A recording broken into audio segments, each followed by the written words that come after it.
আভ্যন্তরীণ যুদ্ধে লিপ্ত মিয়ানমারের রাখাইনে আন্তর্জাতিক সাহায্য প্রদানের জন্য বাংলাদেশকে করিডোর হিসেবে ব্যবহার করার বা অনুমতি দেওয়ার নীতিগত সিদ্ধান্ত নিয়েছে অন্তর্বর্তীকালীন সরকার। স্বাধীনতা এবং সার্বভৌমত্বের সাথে জড়িত এমন একটি স্পর্শকাতর বিষয়ে সিদ্ধান্ত নেওয়ার ক্ষেত্রে অন্তর্বর্তীকালীন সরকার জনগণকে অবহিত করেনি, এমনকি জনগণের প্রতিনিধিত্বকারী যে রাজনৈতিক দলগুলো আছে তাদের সাথেও কোনো প্রকার আলোচনা করেনি। সেই ক্ষেত্রে আমাদের বক্তব্য স্পষ্ট যে এমন একটি স্পর্শকাতর বিষয়ের সিদ্ধান্ত আসতে হবে জনগণের প্রত্যক্ষ ভোটের মাধ্যমে নির্বাচিত জাতীয় সংসদের মাধ্যমে এই সিদ্ধান্ত আসতে হবে।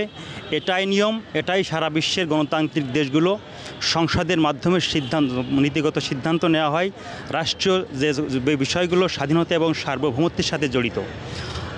আমাদের পক্ষ থেকে আমরা চাই অন্তর্বর্তীকালীন সরকার এই রকম স্পর্শকাতর বিষয়ের সিদ্ধান্ত নেওয়ার ক্ষেত্রে দেশের যে রাজনৈতিক দলগুলো আছে বা যারা জনগণের প্রতিনিধিত্ব করে তাদের কাছ থেকে সিদ্ধান্ত নেবে এবং তারা যে সিদ্ধান্ত দিবে সেটাই সিদ্ধান্ত হওয়া উচিত বলে মনে করি।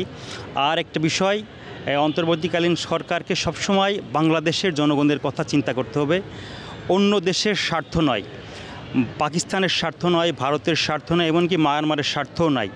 যেখানে বাংলাদেশের জনগণের স্বার্থ জড়িত আছে, বাংলাদেশের স্বার্থ যেখানে জড়িত আছে সেই বিষয়গুলোর সাথেই জনগণকে সাথে নিয়ে কাজ করার উদাত্ত আহ্বান থাকবে। কারণ আমরা একটা কথা বারবার বলে আসছি, আমাদের বিএনপির ভারপ্রাপ্ত চেয়ারম্যান উনিও বারবার বলছেন এই বিষয় নিয়ে। উনি কালকে ওনার শ্রমিক দলের সমাবেশে ওনার বক্তব্য স্পষ্ট করেছেন।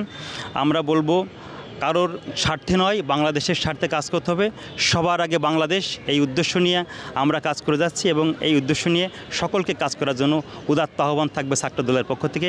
এটাই আমাদের প্রত্যাশা, এটাই গণতান্ত্রিকামী মানুষের প্রত্যাশা, মুক্তিকামী মানুষের প্রত্যাশা এটাই যে বাংলাদেশের জন্য সব চিন্তা করতে হবে, আগে বাংলাদেশের স্বার্থ, পরে অন্যের স্বার্থ, সবার আগে বাংলাদেশ, এটাই আমাদের প্রত্যাশা।